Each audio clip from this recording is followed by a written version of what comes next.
दोस्तों नमस्कार। 4 PM news network, 4 PM Gujarat, Dastak सब पे आपका बहुत बहुत स्वागत है। मैं हूं आपका दोस्त मयूर जानी। दोस्तों हमने आपको कल एक खबर बताई थी। आपको ये खबर में उस खबर में हमने ये कहा था कि अब एक आरटीआई भी हो चुकी है। ये जो महाधूर्त और महाठग और बहुरूपिया जिसको कहे, और साथ साथ में एक ऐसा शख्स के जिसने सबकी आंखों में धूल झोंकते हुए या तो कोई ऐसे बड़े षड्यंत्र के तहत 4.5 महीने कश्मीर जम्मू कश्मीर में जाकर Z+ सिक्योरिटी पाई और बहुत सारे अफसरों से मिला, पता नहीं और क्या क्या कांड किए। 18 लाख रुपए की और एक FIR जो कोर्ट में एप्लीकेशन हुई है, दार साहब हैं वहां पे, दानिश दार उनकी, कि उनका चीटिंग हुआ है और आगे पता नहीं क्या क्या निकलेगा। इसको हम लगातार कवर कर रहे हैं, फॉलो अप कर रहे हैं। नए नए खुलासे हम आपको आपके समक्ष लेके आ रहे हैं, ये आपको पता है। तो हमने कल जब बताया आपको कि एक एडवोकेट साहब हैं, मसूदी साहब, आबिद मसूदी साहब, और उन्होंने इस बात को लेकर आरटीआई किए। वो आरटीआई के कुछ मुद्दे जो हमने आपको बताए थे, तो हमने आज सोचा कि क्यों ना हम आपकी बात जो है सीधी एडवोकेट साहब से ही करवा दें, उन्हीं से मुलाकात करवाएं और उन्हीं के साथ बातचीत करते करते हम ये जानने की कोशिश करें कि उन्होंने आरटीआई क्यों की, क्या क्या सवाल पूछे हैं, और भी अगर उनको कोई और पर्सपेक्टिव हो इस पूरे मामले को लेकर, तो वो हम उन्हीं के जवान जो है आप तक पहुंचाने की कोशिश करना चाहते हैं। तो मैं अब उनको हमारे साथ जोड़ लेता हूं, फिर मैं उनका परिचय जो है वो भी आपको मैं दे रहा हूं। तो मसूदी साहब, आपका बहुत बहुत स्वागत है, most welcome 4 PM news network पे। आशा उम्मीद करते हैं कि रमजान जो है वो बहुत सही जा रहा है आपका, और आपका स्वास्थ्य और आपके परिवार के सब लोग भी बिल्कुल ठीक और स्वस्थ हैं। आपका स्वागत है। बिल्कुल। अच्छा, मैं अपने दर्शकों को मसूदी साहब का एक छोटा सा इंट्रोडक्शन दे दूं। वो क्रिमिनल लॉयर है, वहां पे श्रीनगर हाई कोर्ट जो है वहां पे वो प्रैक्टिस करते हैं सालों से, और विशेष रूप से उनका जो एक फोकस जो पॉइंट रहता है, वो अगर इस तरह के कोई गवर्नमेंट लैप्सेस हो जाते हैं या कुछ ऐसी चूक हो जाती है, तो उस पर जो है वो उसको उजागर करने का, ताकि वो ठीक की जा सके और उसको दोहराया ना जा सके, उस वजह से वो कोशिश करते रहते हैं ऐसे मुद्दों को उठाने की। मैंने सर सही कहा आपके परिचय के बारे में कि कुछ इसमें इधर उधर हो गया है? अगर हुआ तो बताइएगा। बिल्कुल सही, टू द पॉइंट आपने बात की, बिल्कुल सही। चलिए, अच्छी बात है। तो आपने आरटीआई की है वहां श्रीनगर में, किरण पटेल को थोड़ा विस्तार से बता दीजिए कि एक तो आरटीआई करने की जरूरत क्यों पड़ी आपको, क्यों आपको लगा कि करना चाहिए आरटीआई? बिल्कुल मयूर जी, मैं आपको बताना चाहूंगा, ये जो किरण पटेल का मामला सामने आया है, जैसे कि आप लोग जानते हैं, ये for the first time in Kashmir.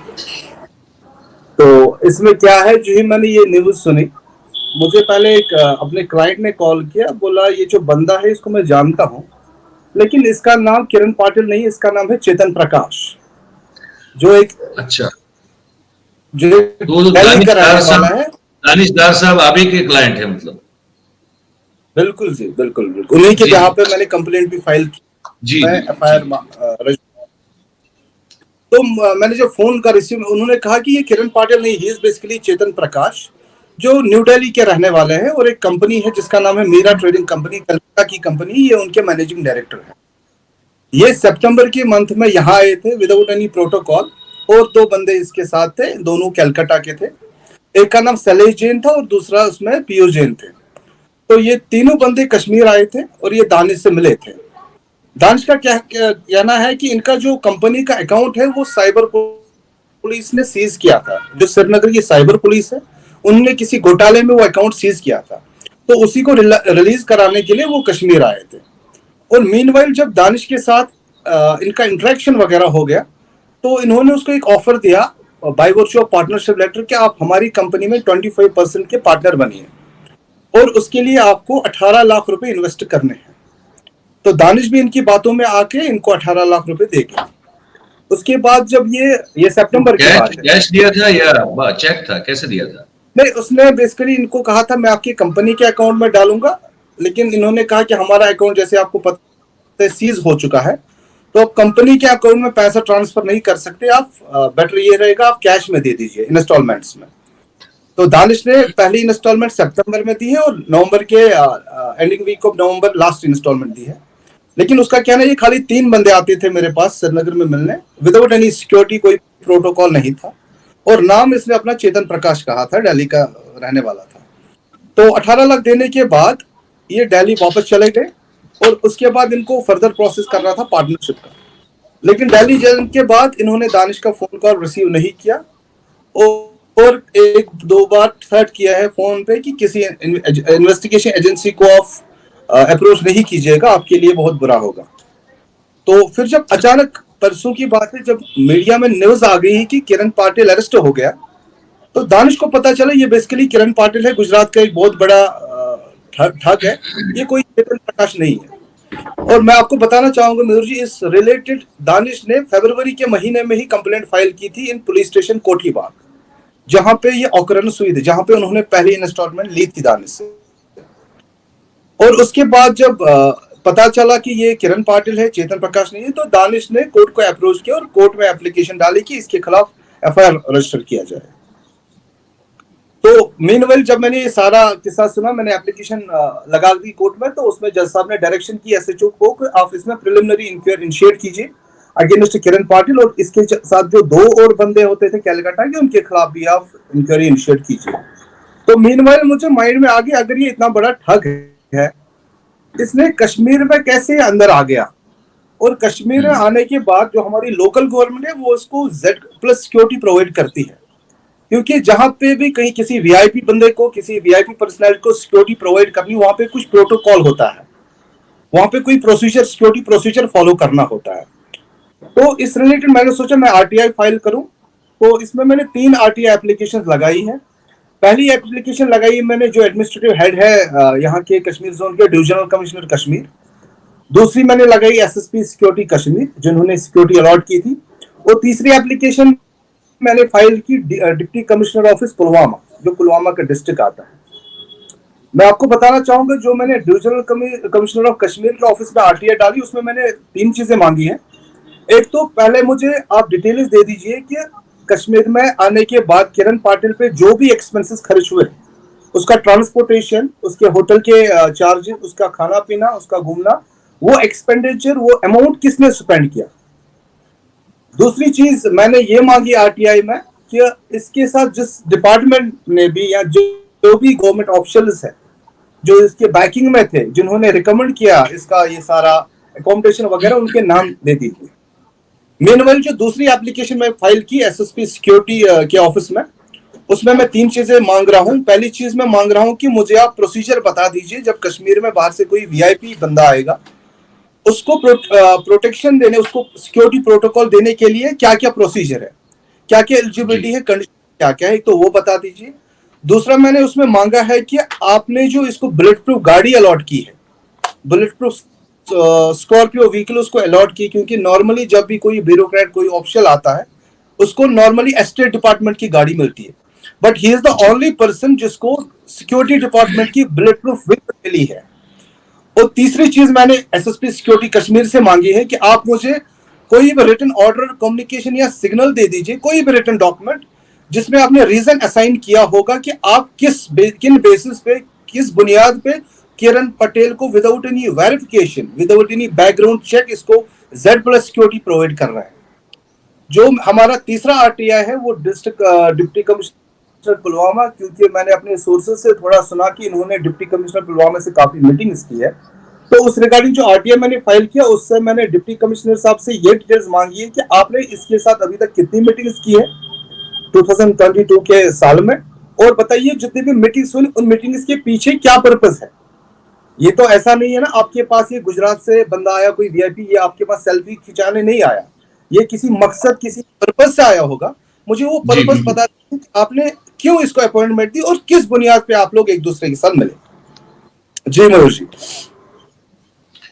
अच्छा, ये तो चलिए बहुत विस्तार से आपने हमारे दर्शकों को बता दिया कि भाई आपने 3 अलग अलग आरटीआई की है, 3 जगह पे की, और तीनों में आपने क्या क्या जानकारी मांगी है।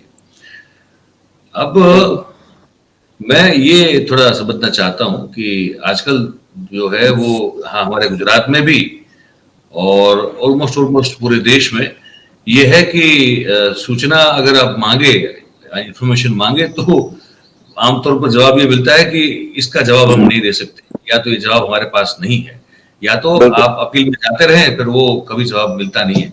आपके वहां क्या स्थिति है? उम्मीद है आपको कि आपने जो मांगा है जानकारी वो आपको मिलेगा?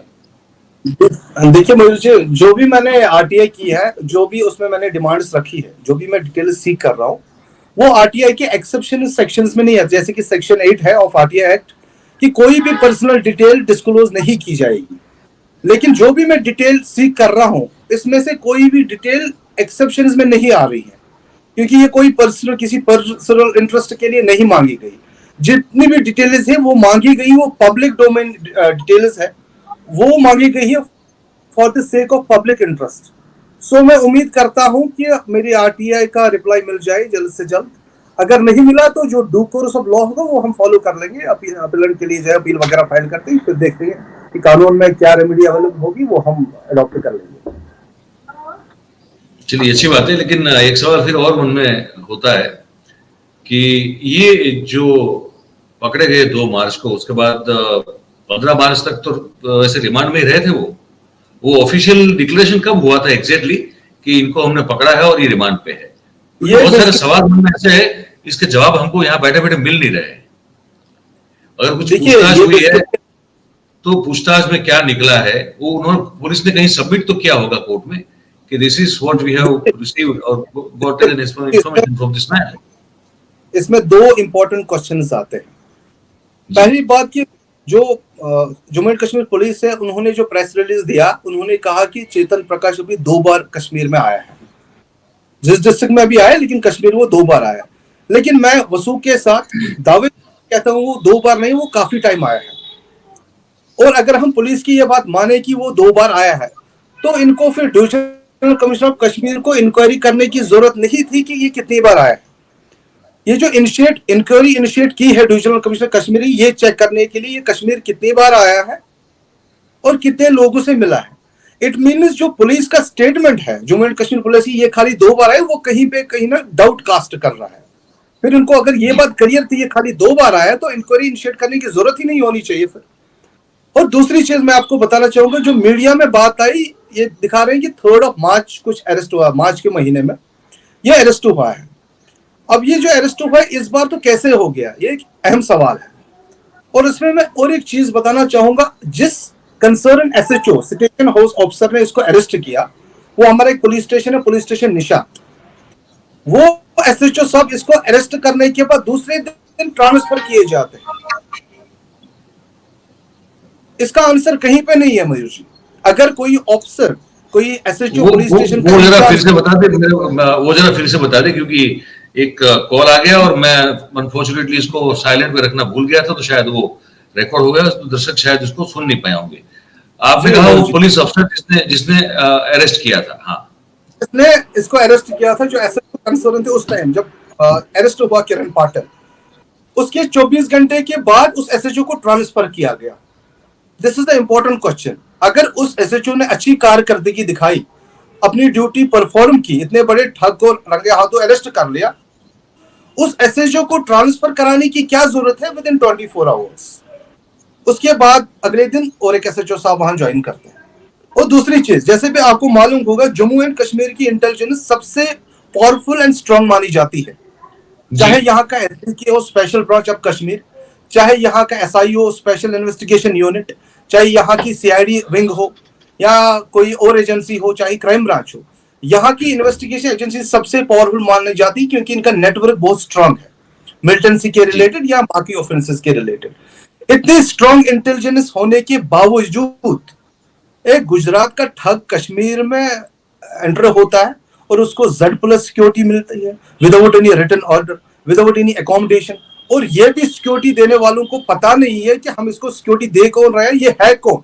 क्योंकि जब भी कोई ब्यूरोक्रेट बाहर से आता है, कोई ऑफिशियल आईएएस वगैरह आएगा, सबसे पहले उसके डिपार्टमेंट की कम्युनिकेशन आती है टू द कंसर्न गवर्नमेंट, जहां उसको जाना होता है, चाहे वो कम्युनिकेशन बाय ईमेल हो या फैक्स हो या कोई डॉक्यूमेंट हो। लेकिन इस केस में जो अभी तक सामने आया, ऐसी कोई भी कम्युनिकेशन नहीं है। अगर कम्युनिकेशन आई होती, इसको सिक्योरिटी नहीं मिली होती। ये कहीं ना कहीं बिगेस्ट फेलियर है। इसका बैकग्राउंड चेक नहीं किया गया, जबकि ये बात कंफर्म की इसके खिलाफ ऑलरेडी एफआईआर पड़े हैं गुजरात में। जैसे आपने बहुत देखा सारे हैं। होगा, रिसेंट वाला केस है जिसमें इसकी वाइफ भी अरेस्ट होगी, मालिनी पटेल। ये इस केस का खुलासा होता है जब किरण पाटिल श्रीनगर में अरेस्ट किया जाता है। जी अगर बिल्कुल। केस पहले से था तो उसका खुलासा अरेस्ट होने से पहले क्यों नहीं हुआ? और केस में एफआईआर लगा दिया है, जिस केस का अभी मैटर कोर्ट में चल रहा है, सिविल डिस्प्यूट चल रहा है। Once civil dispute is pending in any court, तो उसमें एफआईआर लगने की गुंजाइश बहुत कम होती है। अब अगर ऑलरेडी वहां पे कंप्लेनेंट था, पहले से उसके साथ फ्रॉड हुआ था, वो उस टाइम भी कंप्लेंट कर सकता है। अब जो ही पता चला कि किरण पाटिल कश्मीर में अरेस्ट हो गया, वहां से और एक कंप्लेंट डाल दी। ये चीजें कहीं ना कहीं आपस में फिट नहीं बैठ रही है। नहीं, उसमें तो मैं बताऊं आपको, क्योंकि वो पूरा ऑलमोस्ट वो खबर मैंने जो है मैं उसको बाहर लाया हूं। वो जी जो सज्जन है जिनकी एफआईआर अब जब किरण पटेल को वापस अहमदाबाद लाया जा रहा है, जो अभी रास्ते में है वो लोग, वो बिल्कुल। सज्जन है, उनका नाम है जगदीश चावड़ा। जगदीश चावड़ा ने 8 से 8 साढ़े 8 महीना पहले क्राइम ब्रांच में वो गए थे और उन्होंने कहा था कि भी मेरे साथ इतनी बड़ी धोखाधड़ी करने की कोशिश की है इसने और इसकी बीवी ने। और उसके अलावा उन्होंने दो गुजरात के दो बहुत बड़े लोगों के नाम बोले थे, ये लोग इसके हैंडलर हैं और ये दो पति पत्नी जो हैं और कुछ लोग हैं जो इनके इशारे पे काम करते हैं, और मेरा इतना बड़ा बंगला हथियाने की कोशिश की गई और उसके पीछे और भी बहुत बड़ा एक उनका जो है षड्यंत्र, एक वो कॉन्स्पिरेसी थी। तो मैं चाहता हूं कि आप एफआईआर लिखें। जी। तो उस समय पुलिस ने कहा कि अब सर कहाँ धोखाधड़ी हुई तो नहीं ना, आपका बंगला तो गया नहीं। ऐसा मुझे जगदीश चावड़ा ने बताया जब मैंने बस बात को पूरा जो है लोगों के सामने में लाया तब। तो जब ये मामला खुला किरण पटेल का, उसके कुछ दिनों बाद जगदीश चावड़ा साहब कहते हैं कि पुलिस ने उनको परस्यू करना शुरू कर दिया। कह रहे जगदीश भाई, आपकी वो वाली जो आप एप्लीकेशन लेके आए थे, जो हम उस समय एफआईआर नहीं कर पाए थे, अब उसको एफआईआर में कन्वर्ट करना है, तो आप जरा आपको कोऑपरेट कीजिए। जगदीश भाई ने कहा कि अब हम जब आए थे तब तो आपने हमारी बात सुनी नहीं थी, तब अब अभी तो हो गया ना, अभी क्या हम क्यों करें अभी सब। बोले नहीं, बहुत प्रेशर है, आप करवाइए। ये उसके पीछे की कहानी ये है।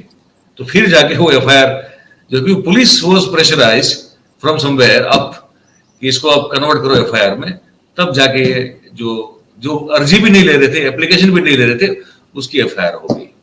ये कहानी हमने खुद उनके मुंह से सुनी है, तो आपको बता रहे हैं। तो एक तो ये बात देखिए, पर जी आप हाँ, मेरे मन में सवाल बहुत रहा, और क्योंकि आप एडवोकेट साहब हैं, वहां मतलब हाईकोर्ट प्रैक्टिस करते हैं और क्रिमिनल केसेस के आप जो है एक्सपर्ट है, मेरे मन में इसको लेकर बहुत सारे सवाल है, वहां मुझे कहीं से ठीक से जवाब मिल नहीं रहे हैं। तो मैं पूछूं क्या आपको सवाल कुछ? ये एक तो ये सर कि वो जो एसएचओ साहब थे जिनका ट्रांसफर तुरंत 24 घंटे में हो गया, उन्होंने जब ये धर दबोचा था तब किरण पटेल अकेला नहीं था, उसके साथ अमित दवे जो कि गुजरात के मुख्यमंत्री कार्यालय की पीआरओ का बेटा अमित दवे भी था, उसके साथ आनंदीबेन पटेल के पूर्व उनके पीए हुआ करते थे सीतापरा साहब, उनका भी बेटा था जय सीतापरा, और उनके साथ एक तीसरा शख्स था, चौथा शख्स जो अभी तक बहुत मिस्ट्री बना हुआ है और उसके बारे में कुछ भी सुनाई नहीं दे रहा है, उसका नाम है त्रिलोक सिंह। ये चारों को लेके जो है पुलिस ने दबोचा था और लेके गई थी, और उसी रात को या अगले दिन सुबह वो बाकी 3 को जो है वो छोड़ दिया गया जी। ये हुआ है, वो तीनों निकल चुके और इसको सिर्फ पकड़ के रखा गया। उस रात में क्या हुआ समझ में नहीं आ रहा है। अच्छा, उसके बाद फिर जब ये मीडिया का प्रेशर, मेन स्ट्रीम मीडिया तो कुछ कर नहीं रहा है, हम जैसे लोग जो है कुछ लगातार कोशिश कर रहे हैं, तो फिर जो भी प्रेशर बढ़ा सोशल मीडिया या यूट्यूब प्लेटफॉर्म जो कहे, तो फिर वो अमित दवे और जय सीतापरा को आपने फिर वहां पुलिस ने वापस बुलाया और फिर उनसे पूछताछ की और अरेस्ट कर लिया। अच्छा, त्रिलोक सिंह कौन है, कहां है, क्यों, उसके बारे में कुछ पता नहीं चल रहा है हमको, से कुछ समझ में नहीं आ रहा है। यहाँ बाहर बैठे बैठे कुछ आपको पता हो तो इन सब मुद्दों पर अगर आप रोशनी डाल पाए तो बड़ी मेहरबानी होगी आपकी। जी, देखिए, मैं आपको पहले एक बात बताता हूँ। जैसे आपने कहा कि जगदीश चावला जी ने आज से 1 साल पहले एप्लीकेशन डाली थी क्राइम ब्रांच में, 1 साल तक उस पे crime branch of Ahmedabad state कोई एक्शन नहीं होता है। जो ही क्राइम ब्रांच अहमदाबाद को पता चलता है कि किरण पाटिल को जम्मू एंड कश्मीर पुलिस ने दर दबोचा, वो वहां से कार्रवाई करना शुरू करते हैं। क्राइम ब्रांच हमारे देश की इतनी कमजोर नहीं है जिनको 1 साल टाइम लगेगा इस चीज को इन्वेस्टिगेट करने की में कि कौन इन्वॉल्व है कौन नहीं। और दूसरी बात, जब किरण पाटिल यहां पे अरेस्ट हुआ, ये बात सही है, इसके साथ और 2 बंदे अरेस्ट किए गए। जिन बंदों को अरेस्ट किया गया with in short span of time उनको छोड़ दिया गया, इसका जवाब कहीं पे नहीं है। इसका जवाब इन्वेस्टिगेशन ऑफिसर कंसर्न ही दे सकता है कि उनको किन बुनियाद पे, किस बेसिस पे विदाउट एनी वेरिफिकेशन छोड़ा गया।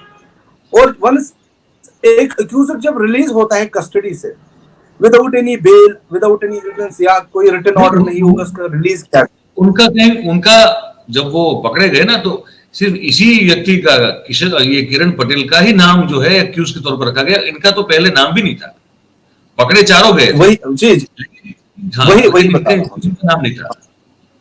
देखिए मयूर जी, जब सपोज अगर चारों पकड़े गए तो लेकिन किरण पाटिल को अक्यूज्ड बनाया गया, उन 2 को छोड़ दिया गया, ठीक है। उनका बैकग्राउंड चेक करने के बगैर उनको छोड़ दिया गया होगा, जो मुझे लगता है, जो अभी तक हालात बता रहे हैं। उनको छोड़ने के बाद अचानक जम्मू एंड कश्मीर पुलिस उनको वापस बुला लेती है।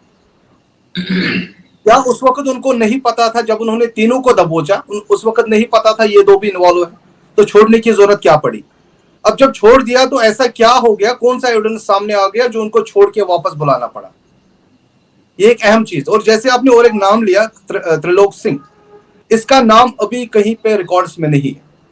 मैंने कोर्ट के ऑर्डर्स चेक किए, जो कस्टडी चेंज हुई, जो बेल ऑर्डर हमारा जज साहब ने हमें यहाँ रिजेक्शन कर दी थी किरण पाटिल की बेल की, उस बेल में त्रिलोक सिंह का नाम कहीं नहीं है। अगर ऐसा बंदा है, ऐसा शख्स है, उसको शील्ड कौन कर रहा है? उसका नाम डॉक्यूमेंट्स में क्यों नहीं आ रहा है? ये एक इंपॉर्टेंट, एक अहम सवाल उठता है यहाँ पे, जिसका आंसर अभी तक किसी को नहीं मिला है मेरे से। और तो सर ये अभी तक कुछ रिवील कर रही है वहां पे? आपको पता चल रहा है, कुछ जानकारी दे रहे हैं कि भाई हमने क्या पूछताछ की, क्या निकला उसमें, या फिर उन्होंने कुछ कोर्ट में सबमिट किया हो कि भाई अच्छा चार्जशीट का कहाँ क्या क्या मामला है, इसमें क्या मतलब स्थिति है वहां पे? क्योंकि वहां कुछ चार्जशीट अगर दायर होती है तब भी कुछ पता चले पब्लिकली कि कुछ ये लोगों को क्या पता चला और ये क्या, क्योंकि देखिए इतना बड़ा कांड कर दिया है इस आदमी ने, या इससे किसी ने करवा दिया, कोई तो है पीछे, खुद तो कर नहीं सकता है। इसमें जो धाराएं लगी हैं सर, वो तो सिर्फ 420 और उसके आसपास की है। ये तो बहुत बड़ी सिक्योरिटी लैब्स की बात है। इसमें उस तरह की कोई सीरियस धाराएं तो है ही नहीं कुछ, तो इस धारा को अपग्रेड क्यों किया जा रहा है? मयूर जी, मैं आपको बताना चाहूंगा, इसमें 1-2 सेक्शंस और लगे हैं, जैसे 467 का लगा है, 468 का लगा है। जो हमारा 467 होता है फॉर्जरी का इंडियन पेनल कोड में, उसकी पनिशमेंट जाती है लाइफ इम्प्रिजनमेंट, उम्र कैद तक, 10 साल से शुरू होकर उम्र कैद तक जाती है। और उस ऑफेंस में क्या है, अगर कोई ऐसी दफा लगी है किरण पाटिल के अगेंस्ट जिसकी सजा 10 साल तक होगी, उसमें पुलिस को 60 डेज के अंदर अंदर, 2 महीने के अंदर चार्जशीट कोर्ट में डालना है, जो कि अभी नहीं हुए। और अगर कोई ऐसा ऑफेंस है, कोई ऐसी दफा लगी है जिसकी सजा 10 साल से ऊपर होगी उम्र कैद तक, उसमें जो हमारा क्रिमिनल प्रोसीजर कोड है उसमें 90 दिन का टाइम होता है, विद इन 90 डेज पुलिस को चार्ज फाइल करना है। अब इन्वेस्टिगेशन में क्या हो, अभी जैसे आपको पता है अभी ये मामला इन्वेस्टिगेशन में ही है, सो इनकी ज्यादा डिटेल्स रिवील नहीं हो पाएंगी अभी, नहीं Jammu and Kashmir investigation officer concern करेगा। इसमें जब तक चार्जशीट कोर्ट में प्रेजेंट नहीं होगा, चार्जशीट नहीं आएगी, तब तक खुलासा नहीं होगा किस बंदे ने कितना रोल निभाया है, किस शख्स ने कितना फ्रॉड किया है। क्योंकि देखिए, हर किसी क्राइम के पीछे एक मकसद, एक इरादा होता है। मकसद जिसे हम मेनस रिया बोलते हैं, इंटेंशन के बगैर, इरादे के बगैर, मकसद के बगैर कोई भी क्राइम नहीं किया जाता। अब ये जो यहाँ पे आना, यहाँ पे सिक्योरिटी का फायदा उठाना, यहाँ पे जम्मू एंड कश्मीर का पुलिस का मजाक उड़ाना, और यहाँ पे बेनिफिट क्या लेना था इस शख्स को, किरण पाटिल को, और इसके साथ और 2 बंदे थे, इसका खुलासा नहीं हुआ। इनका कश्मीर आने का मकसद क्या था नहीं पता। इन्होंने बहुत सारे ऑफिसर से, बहुत सारे गवर्नमेंट के सुपीरियर ऑफिसर से मीटिंग की। मीटिंग्स में क्या हुआ किसी को नहीं पता है। इन मीटिंग्स का मकसद क्या था, किस रीजन से की गई? कोई बिजनेस डेवलपमेंट थी, कोई बिजनेस डील थी, कोई गवर्नमेंट का कोई प्रोजेक्ट था? ऐसा कुछ भी सामने नहीं आ रहा है अभी। सारा इन्होंने अभी अंडर कवर ही रखा है। क्योंकि बड़ा ताज्जुब होता है कि कोई ऐसे कैसे प्रधानमंत्री कार्यालय का इस्तेमाल इतने हल्के में कर सकता है, और करने के बाद मतलब अगर जो किया है उसने, उसके बाद मतलब बहुत सन्नाटा है, मतलब वहां से कोई बयान नहीं आ रहा है, ना कोई कुछ लीगली कुछ स्टेटमेंट हो रहा है, ना प्रधानमंत्री कार्यालय से कुछ बात हो रही है। गृह मंत्रालय का बहुत बड़ा मजाक वहां पे बनाया गया है इस आदमी ने, विदाउट ये प्रधानमंत्री कार्यालय और गृह मंत्रालय के हरी झंडी के बिना कैसे कोई Z+ सिक्योरिटी ले सकता है। अच्छा, ना किसी के ऊपर कोई एक्शन, मतलब 60 दिन के ऊपर तो हो गया ना सर, 2 मार्च से पकड़ के चले तो, सॉरी 30 दिन के ऊपर हो गया, 30 दिन के ऊपर तो हो गया है ना। अभी तक कोई किसी के खिलाफ ना एक्शन।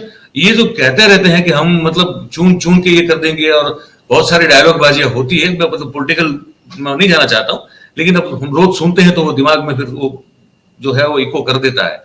तो ये जब इतनी बड़ी बात करते हैं, और जम्मू कश्मीर जैसा स्टेट जो most sensitive in terms of security and all that, and intelligence also as you said, वहां पे इतनी बड़ी घटना हो जाती है, बट कुछ कोई भी जो अब जो एडमिनिस्ट्रेशन है वहां से कुछ बताया नहीं जा रहा है। Isn't it very very strange? ये बहुत विचित्र नहीं लगता आपको? अनडाउटली मुझे दिस इज वेरी स्ट्रेंज। देखिए, जब ये शख्स यहाँ पे आया, ये गिरफ्तार भी हो गया, लेकिन इस केस में कोई डेवलपमेंट हुई ही नहीं। इसमें कोई और फर्दर अरेस्ट हुआ नहीं हुआ किसी को नहीं पता। पुलिस के साइड से कोई बयान नहीं आया, जम्मू एंड कश्मीर पुलिस ने कोई प्रेस रिलीज नहीं दिया कि हमने इस कॉन्स्पिरेसी में इस ग्रुप में से कितने बंदों को गिरफ्तार कर लिया।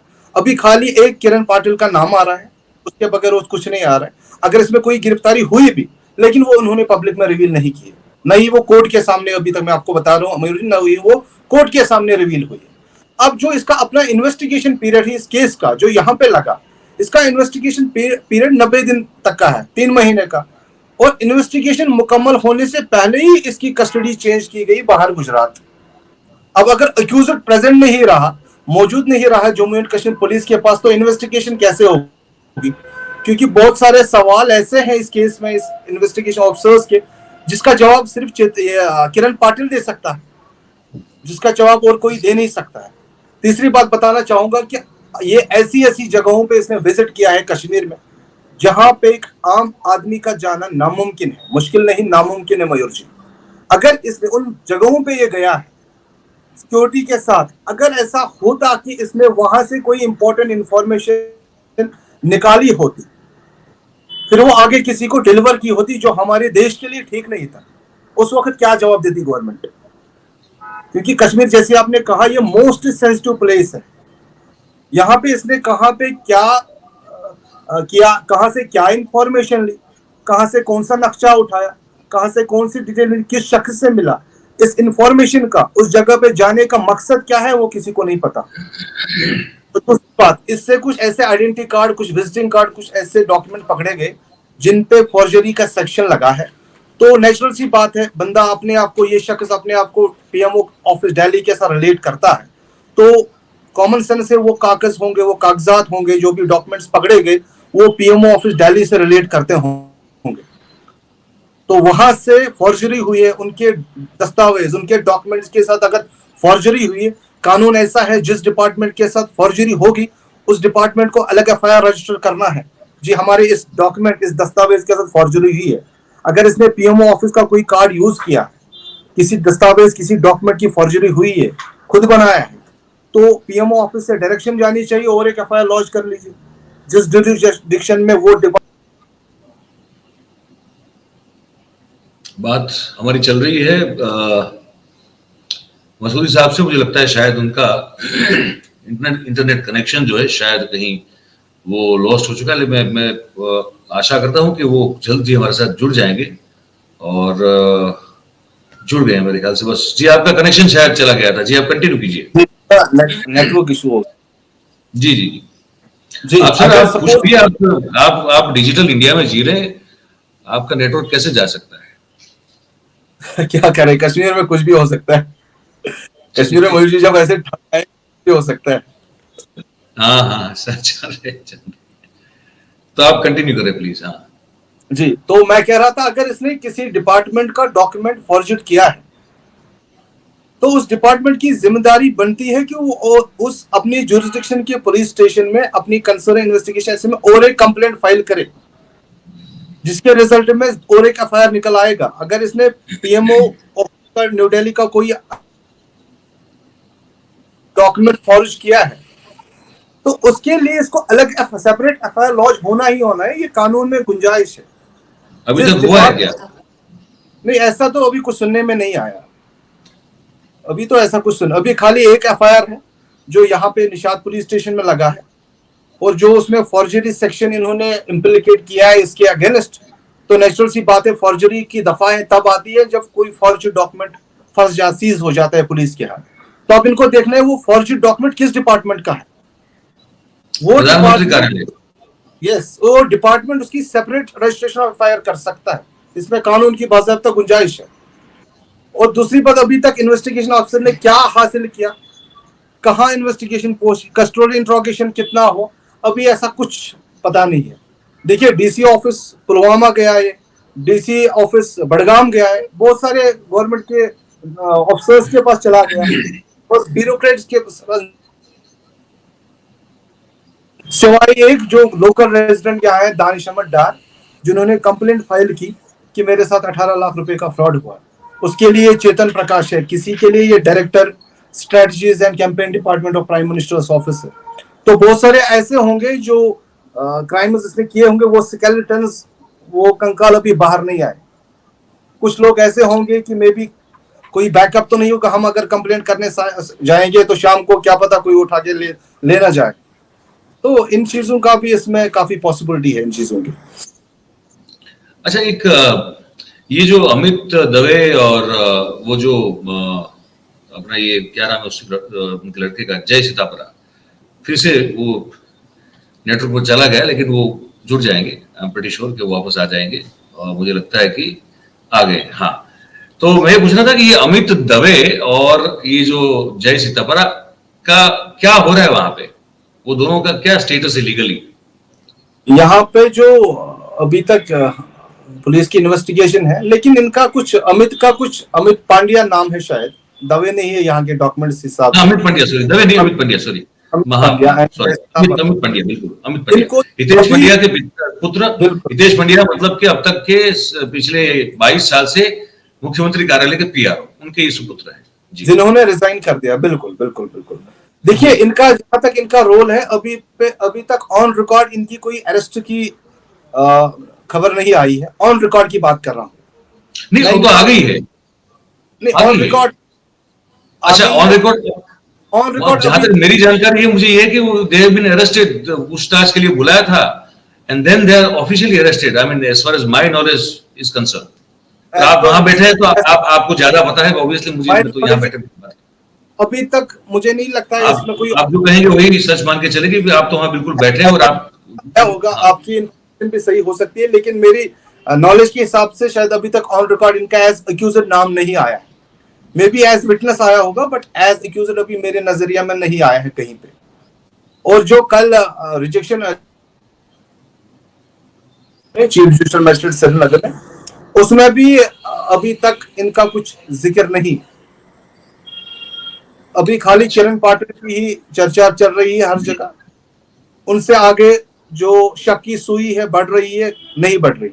किरण पाटिल को किसने कश्मीर भेजा, मास्टरमाइंड कौन है, सिक्योरिटी किसने दिलाई, किन बेसिस पे सिक्योरिटी मिली, किन किन से मीटिंग्स हुई, ऐसा कोई खुलासा अभी तक नहीं हुआ। तो मतलब उस बात को लेकर जितने अंधेरे में हम हैं, उतने ही अंधेरे में आप भी हैं वहां। बिल्कुल में रहने के बावजूद भी हम अंधेरे में।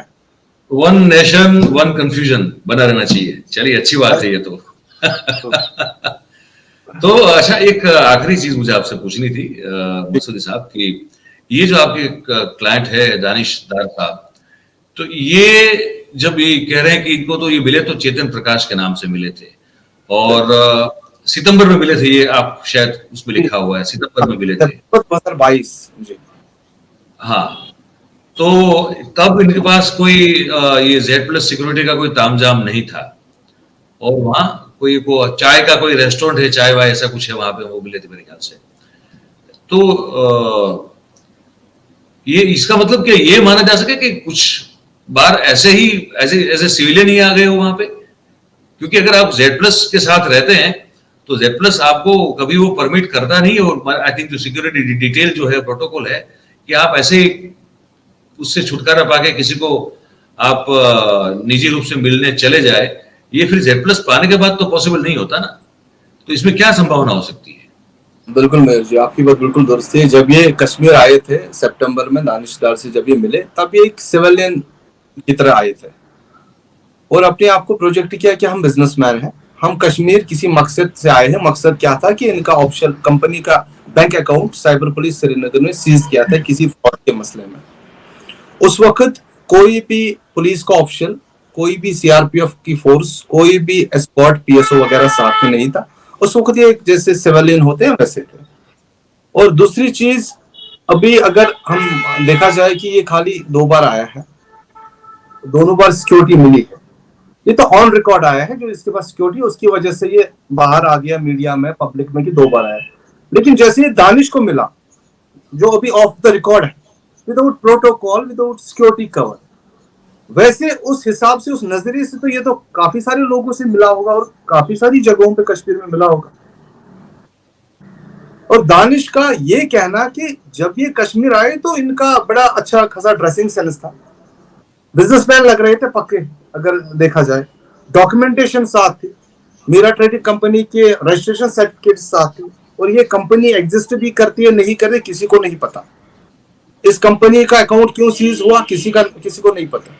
ये सच में दिल्ली का था, ये सच में कलकत्ता था, ऐसा कुछ भी नहीं है। अभी अब जो हमारे जज साहब ने दानिश हसन डार की कंप्लेंट में जो डायरेक्शन की कंसर्न एसएचओ पे, उनको 15 दिन के अंदर अभी प्रिलिमिनरी रिपोर्ट सबमिट करनी है कोर्ट में कि माजरा क्या है। जैसे आपने कहा कि जो जगदीश साहब है वहां की जो कंप्लेंट है क्राइम ब्रांच केस वाले में, जिसमें किरण पाटिल की कस्टडी चेंज हुई, उन्होंने पिछले साल कंप्लेंट डाली थी और क्राइम ब्रांच ने कोई एक्शन नहीं लिया। मान लीजिए 1 साल तक जब तक किरण पाटिल को कश्मीर पुलिस ने अरेस्ट नहीं किया। वैसे ही दानिश के साथ सेम हुआ।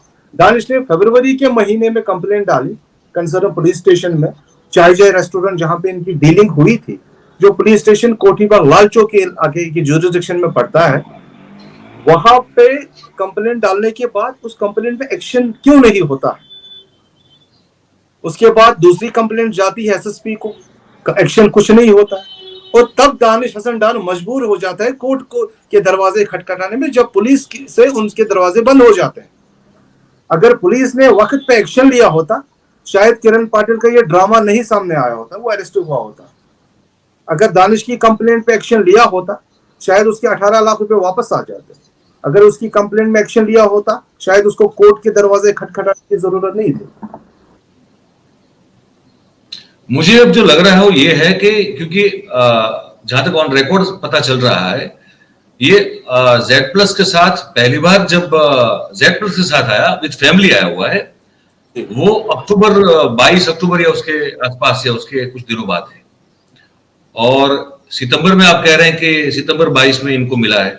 और मुझे लगता है कि पहले जो है एज ए सिविलियन आके उसने कुछ दाने डाले हैं, कुछ जाल फैलाई है और कुछ लोगों से जो है परिचय किया है। और कहां से कहीं से कुछ आप हो सकता है ये दार साहब अकेले ना हो, और भी कुछ लोग हो सकते हैं जिसको इसने चूना लगा दिया हो। और उसके बाद जो है पूरा एक रेकी करके फिर कहीं से ये एक इंतजाम हुआ है जेड प्लस का, पीएमओ के एडिशनल डायरेक्टर का। और उसके बाद फिर जो है उस चीज को उसने मतलब वहां फिर एस्टैब्लिश करके कि देखो मैं तो ऐसे ही मिला था एज ए सिविलियन, लेकिन देखो मैं हूं कौन एक्चुअली। ये करके पता नहीं उसने क्या क्या किया। ये अगर ये है तो पता नहीं सर उसने तो वहां क्या क्या किया। ये बहुत लंबा कांड हो सकता है। ये इसके तार भी जा सकते हैं। आपकी बात बिल्कुल सही। देखिए जैसे दानिश का मसला सामने आ गया, श्रीनगर का रेजिडेंट है, ये पुलवामा गया, ये टंगडार गया, ये कुपवारा गया, ये अनंतनाग गया, या बड़गाम गया। और संभावना है इसमें भी चांसेस है कि बहुत सारे ओकेजन है जहां पे इसने बहुत सारे आम सीधे साधे लोगों को ठगा होगा। अब वो लोग सामने क्यों नहीं आ रहे? मे क्या किसी का डर है? जिसके साथ सिक्योरिटी होती है, जो गवर्नमेंट को बेवकूफ बना सकता है, वो क्या नहीं कर सकता। अब आपकी मैं एक और इसको आपकी मोडस ऑपरेंडी बता दूं मैं आपको। अब देखिए वहां अगर इस बारे में देखिए, ये जो है ना इसके सॉफ्ट टारगेट हमेशा सरकारी अफसर और पुलिस अफसर रहते हैं। गुजरात में तो ये करता रहा है। लोगों के लिए ये अफसर तो बड़े हार्ड है, लेकिन ठगों के लिए सॉफ्ट टारगेट ही होते हैं। क्योंकि 2 नंबर का पैसा आप भी जानते हैं, मैं भी जानता हूं कहां होता है। बिल्कुल। ऊपर की कमाई सबसे ज्यादा किसके पास होती है, ठीक है, और वो कमाई जो है वो बेहिसाब होती है। आप वो तो रिकॉर्ड है नहीं कहीं। अगर आपका पैसा वो जो है आपको चूना लगा के कोई ले गया तो आप क्या उखाड़ लोगे?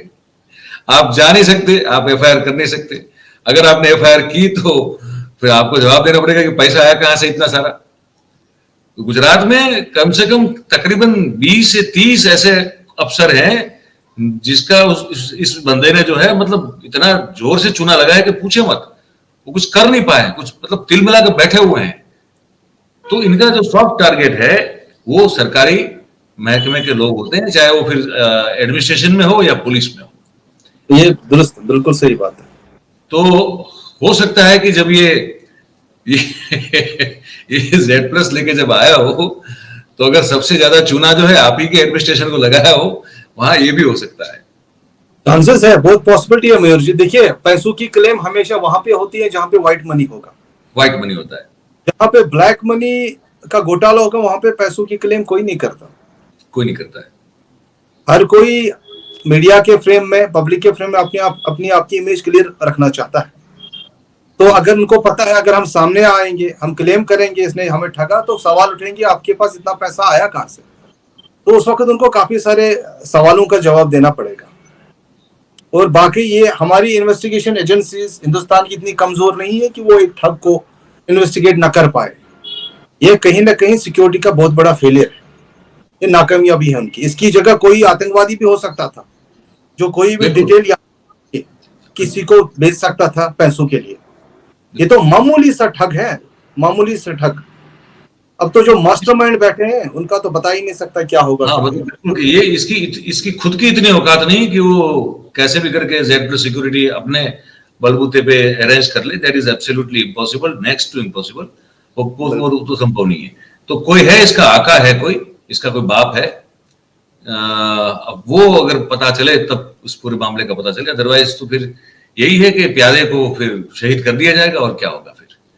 क्योंकि आप जिस तरह से कह रहे हैं, this is common knowledge Mayur ji, backing के बगैर ये सब पॉसिबल नहीं है।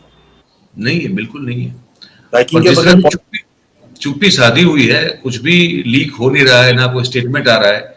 आपने बड़ा वैलिड पॉइंट वहां पे उठाया कि अगर इस तरह से पीएमओ का उसने नाम का इस्तेमाल किया है तो प्रधानमंत्री कार्यालय का तो फिर वो ये एक्चुअली एक ऑब्लिगेशन बन जाता है ना टुवर्ड्स दी लॉ कि वो एक एफआईआर कर दे कि भाई हमारे नाम का दुरुपयोग किया इसने। ये कानून है, कानून है, तो वो भी फॉलो नहीं हो रहा है।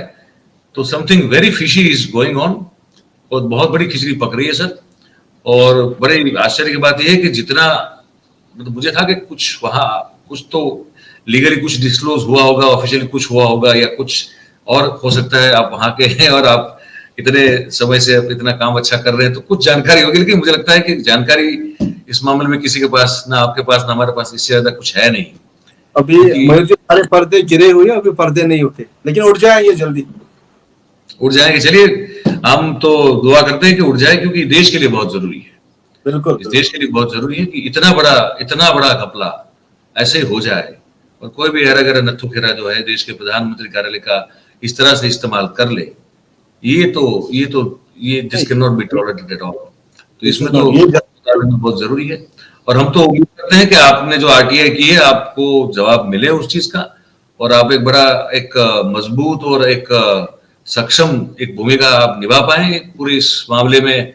सच क्या है उसको उजागर करने की, यही आपके लिए दुआ कर सकते हैं। आप हमारे साथ आए सर और जुड़े हमारे साथ, आपका बहुत बहुत धन्यवाद, बहुत बहुत शुक्रिया। Thank you very much sir. आप नो कि आपको ये रमजान चल रहा है तो आपने समय निकाला इतने इस वक्त भी, ये तो बड़ी बात है। ये थैंक यू सर, शुक्रिया सर। धन्यवाद जी।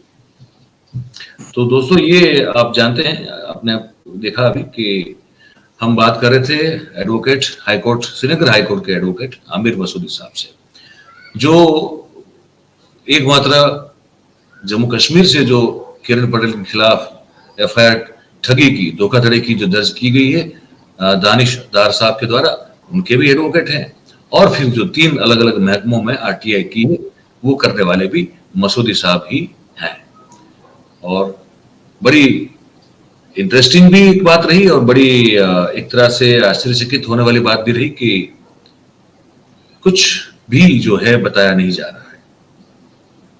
त्रिलोक सिंह कौन है, कहां है, क्यों इसका नाम कहीं भी दिखाई नहीं दे रहा है, क्यों हवा में गायब हो गया या क्या हो गया, टेलीपोर्ट हो गया, ट्रांसपोर्ट हो गया, क्या हो गया उसका, नोबडी नोस। ना वहां किसी को पता है ना हमको यहां पता है।